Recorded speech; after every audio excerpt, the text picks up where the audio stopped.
दोस्तों, एजे short hand में आप सभी का स्वागत है। यदि आप चैनल पर नए हैं तो चैनल को सब्सक्राइब जरूर करें, बेल आइकन को प्रेस करें। डिक्टेशन 5 सेकंड बाद स्टार्ट होगा।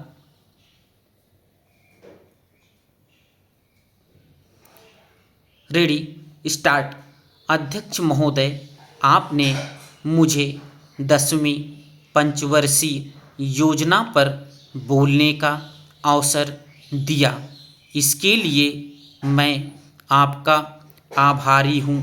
आपने मुझे कम समय दिया, इसके लिए भी आभारी हूँ। अभी मेरे से पूर्व कुछ सदस्यों ने हम पर यह आरोप भी लगाया कि हम योजना में विश्वास नहीं रखते।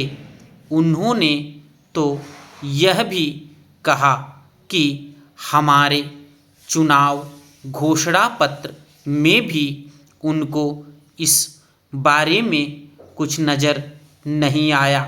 मैं इस बारे में यह निवेदन करना चाहता हूँ कि उन्होंने कोई दूसरा घोषणा पत्र देखा, गलत घोषणा पत्र पढ़ा और उसी को हमारा घोषणा पत्र समझ बैठे। लेकिन मैं यह कहना चाहता हूँ कि हमारा घोषणा पत्र इस समय मेरे पास है। इस घोषणा पत्र में हमारी घोषणा में योजना के बारे में स्पष्ट रूप से कहा गया है कि हम योजना पर विश्वास रखते हैं, लेकिन ऐसी योजना पर विश्वास नहीं रखते जो जनता के दुखों को दूर नहीं कर सकती, जो जनता के कष्ट दूर नहीं कर सकती।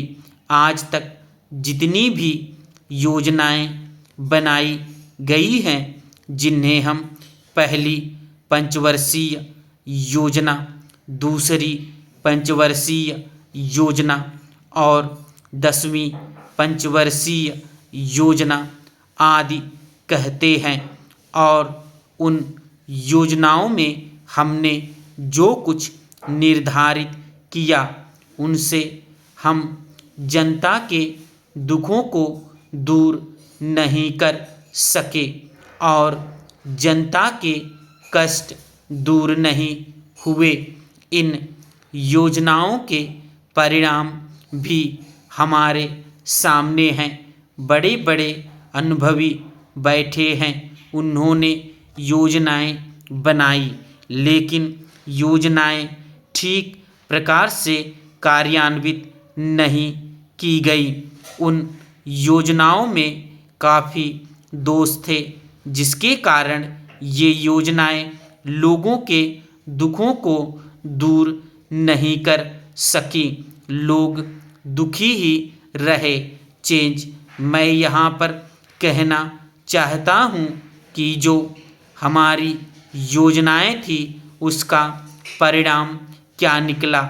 उसका परिणाम यही निकला कि हमें रुपए का मूल्य कम करना पड़ा। जो योजना होती है वह राष्ट्रधन को ऊंचा करने के लिए बनाई जाती है, लेकिन हमारे सामने आंकड़े हैं। इसका परिणाम हमारे सामने हैं। हमने अब तक 9 पंचवर्षीय योजनाएं कार्यान्वित की है, लेकिन हमारी प्रति व्यक्ति आय में और जीवन स्तर में अपेक्षित वृद्धि नहीं हुई है। यह दुख की बात है। मैं यह कहना चाहता हूँ कि हमारा ऐसी योजना में विश्वास नहीं है जो जनता के कष्टों को जनता के दुखों को दूर ना कर सके। हम ऐसी योजनाओं पर विश्वास रखते हैं जो उनकी आयु बढ़ा सके, उनका आर्थिक विकास कर सके, उन्हें उन्नत कर सके।